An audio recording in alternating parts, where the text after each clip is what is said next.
A disappointing 2018 saw Penn State finish just 9-4. Now without their all-time leading passer, how will they fare in 2019? Find out here on the Gridiron Expert. Yeah.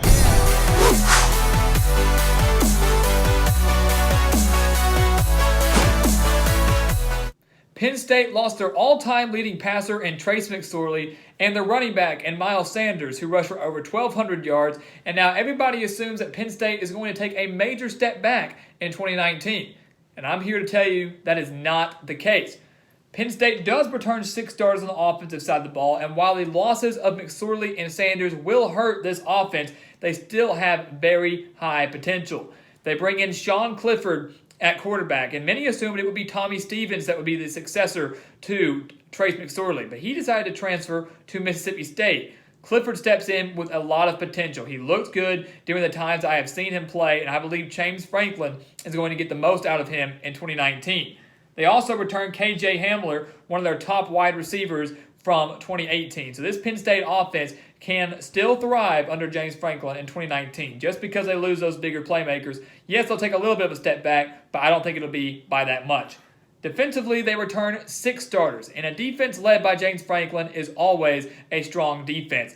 Last year, Penn State just allowed 20.5 points per game, and under James Franklin, the Nittany Lions have never allowed more than 25.4 points per game in a season. So I expect the defense to once again be strong this season, especially now that they return their top 3 tacklers, including Micah Parsons and Jan Johnson, and the linebacking core. So this Penn State team did lose a lot. Yes, they lost some to transfers. Yes, they haven't been doing too hot recruiting-wise, but they will still be a threat in the Big Ten.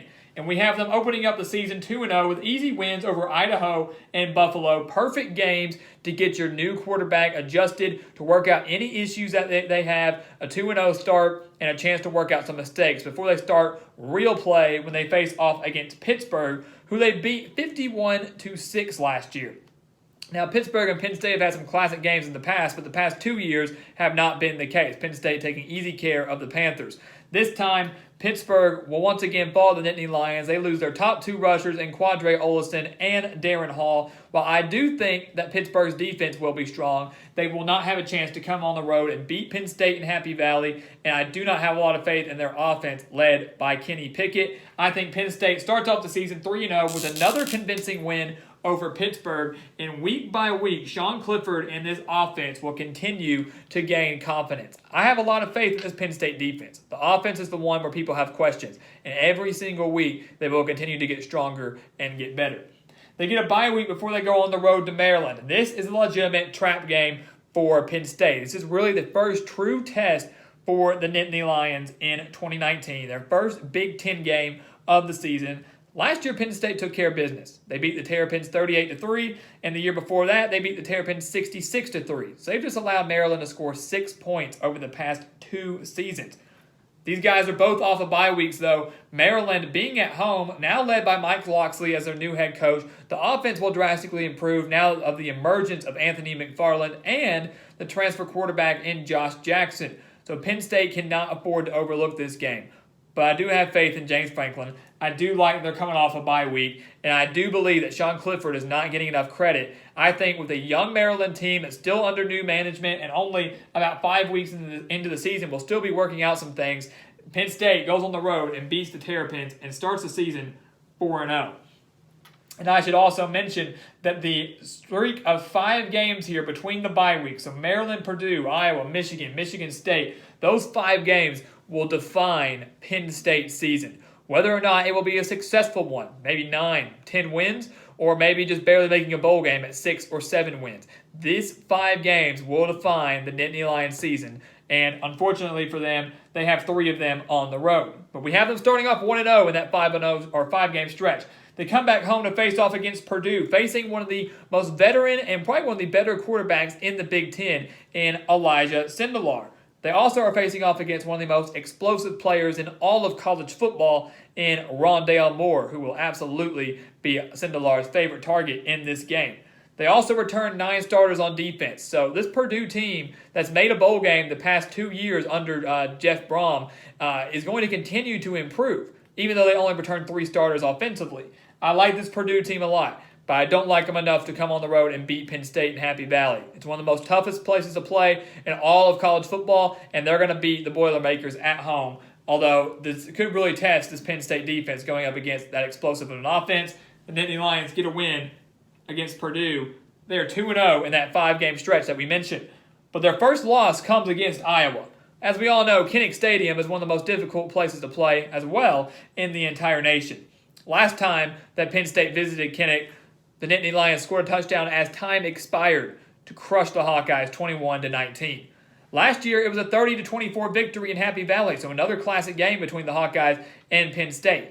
This year, Penn State falls at Kinnick, mostly due in part to the veteran quarterback of Nate Stanley, and once again, how difficult it is to play at Kinnick Stadium. So I love this offense for Iowa, and the defense doesn't return too many starters, but they return just enough. They are a legitimate contender in the wide-open Big Ten West, and Penn State will fall to Iowa on the road. They return home, though, to face off against Michigan, and this is a game that I have circled on my calendar. I am not a Penn State fan. I am not a Michigan fan by any means, but this is going to possibly be one of the biggest and one of the most fun games to watch of the college football season in 2019. This will more than likely be Penn State's whiteout game. This will more than likely be, of course, if it's a whiteout game, it's going to be a night game, and Michigan could very well be a top 5 team at this point in the season, trying to fight for a spot in the Big Ten title game and a spot in the college football playoff. These two teams have traded blowouts the past couple of years. Michigan annihilating Penn State in 2016, Penn State returning the favor in 2017, and Michigan doing it once again in 2018. This year, the pattern continues. Penn State wins, not in blowout fashion, but it doesn't matter. They get a win over the Wolverines at home. I know this Michigan team is talented. They have a very good chance of making the college football playoff. Probably will be undefeated going into this game. But Penn State, I think, with this environment, with this atmosphere, and with Sean Clifford, I really think hitting his stride by this point in the season, they upset the Michigan Wolverines, who tend to usually fall at some point in the season to a team maybe they shouldn't. And Penn State gets their signature win of the season over a talented Wolverines team. They go on the road, though, to face off against Michigan State, a team that Penn State has lost to 2 years in a row. And it should be noted that those 2 losses to Michigan State both came after heartbreaking 1-point losses to Ohio State, because those 2 losses that they had to Michigan State came as major upsets. In 2017, they were 9-point favorites and lost as the number 7 team in the country, 27-24. In 2018, they were 13-point favorites, and Michigan State was pretty beat up, and they fell at home as the number 8 team in the country, 21-17. And unfortunately for Penn State, they will once again fall on the road to Michigan State. They might not be major favorites in this one, might not be super highly ranked. They might with only one loss to Iowa, but I don't think it'll be that big of an upset because I expect big things out of Mark D'Antonio and the Spartans this year. But Michigan State defeats the Nittany Lions due in part to that strength that they will have on defense. And if Brian Lewerke returns to his 2017 form, Michigan State is a legitimate contender in the Big Ten this season. But Penn State falls to the Spartans on the road just a week after beating Michigan and probably their biggest win of the season. They get a much-needed bye week going into Minnesota. Man, tough 5-game stretch. It's good to get this bye week right here to close out the season. But Minnesota is a major trap game. And if this game wasn't at Minnesota, I would more than likely give Penn State the win without having to think too hard about it. But Minnesota is going to be one of the most experienced teams in all of the Big Ten. They return 9 offensive starters and 7 defensive starters. They are also coming off a bye in this game. There's a very solid chance that Penn State could fall to the Golden Gophers and P.J. Fleck, who are going to take major strides forward in 2019. They ended the season with a lot of momentum with a big-time bowl win over Georgia Tech in 2018. They're going to carry that into 2019, no doubt about it. They're legit in the West. But Penn State, I think, will have just enough to come on the road and beat Minnesota. While maybe they don't return as many starters as the Golden Gophers, I think experience and defense, more than anything, is the key in this one.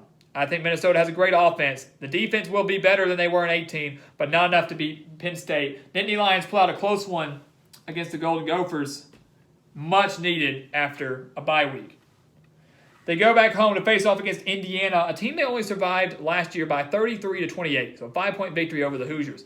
And Indiana is going to boast another great offense in 2019. Peyton Ramsey, Nick Westbrook, Stevie Scott. This is that Indiana team that is hungry for a bowl game after going 5-7 in the first 2 years under Tom Allen. But can they get there?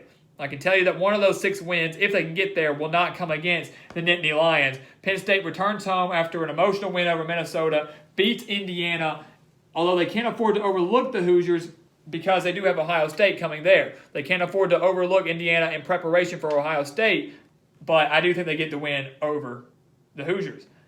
Then on the road against Ohio State. Bad blood here.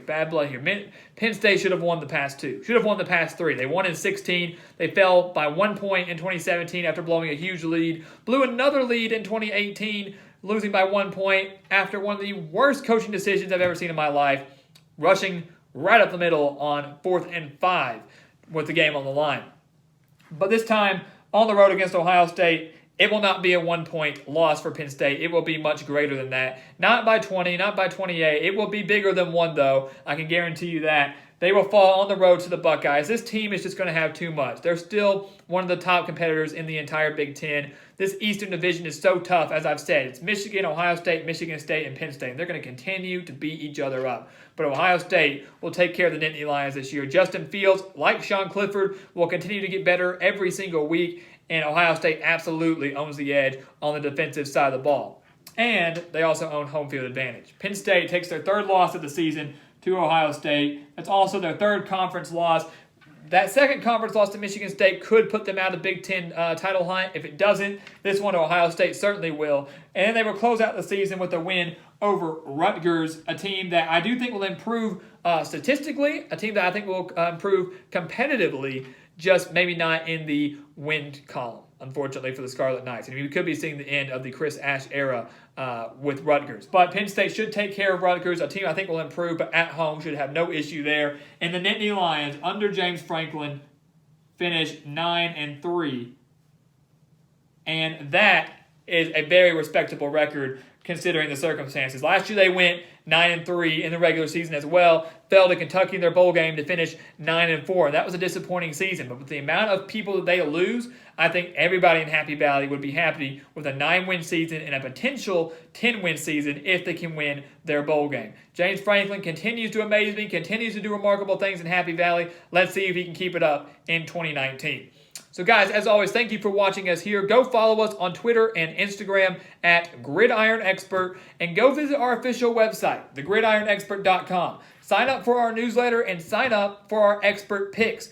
For just $30, you will receive every single one of our college football spread picks, including the postseason. So I can promise you that is a deal you do not want to miss out on. So go join our team. Sign up today only at thegridironexpert.com. And guys, as always, thank you for watching us here on YouTube. Please continue to like, comment, and subscribe. And we will see you next time on The Gridiron Expert.